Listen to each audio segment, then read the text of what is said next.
Hello everyone, আসসালামু আলাইকুম। কেমন আছেন আপনারা সবাই? আশা করি ভালো আছেন। আলহামদুলিল্লাহ আমরাও ভালো আছি।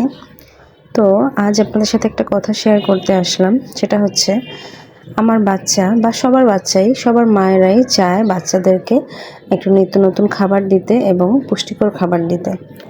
আমিও তার ব্যতিক্রম না। আর আমার বাচ্চা বা অনেকেরই বাচ্চা আসলে কিছুই তেমন একটা খায় না, কিন্তু তাই বলে মায়েরা তো আর চুপ করে বসে থাকতে পারে না।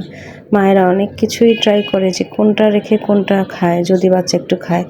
এখন অনেক মানুষই আছেন যারা হচ্ছে এই ভিডিওগুলো দেখবেন আর বলবেন, বাপরে বাপ, কত রং ঢং করে খাওয়ায়। আমার এক বোন আমাকে এইমাত্র এই কথাটাই বলল যে তার ভিডিও দেখে, মানে আমার ভিডিও দেখে তার পরিচিত একজন নাকি তারই সামনে এরকম কথাই বলেছে। তো আসলে বাচ্চাদেরকে রংঢং করেই খাওয়াতে হয়, সব মায়েরাই রংঢং করেই খাওয়ায়। আর যেসব বাচ্চা আসলে সবই খায় তাদেরকে রংঢং করার প্রয়োজন পড়ে না। তো আমাদের বাচ্চারা যেহেতু খায় না, তাই আমরা রংঢং করেই খাওয়াই।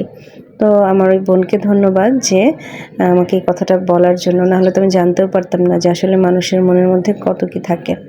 তো তাদের উদ্দেশ্যে বলছি, আসলে বাচ্চাদের খাবার দেখে রংঢং না বলে বাচ্চাদের খাবার দেখে আলহামদুলিল্লাহ, মাশাআল্লাহ বলা শিখুন এবং শুভকামনা জানাবেন। ভালো থাকবেন সবাই।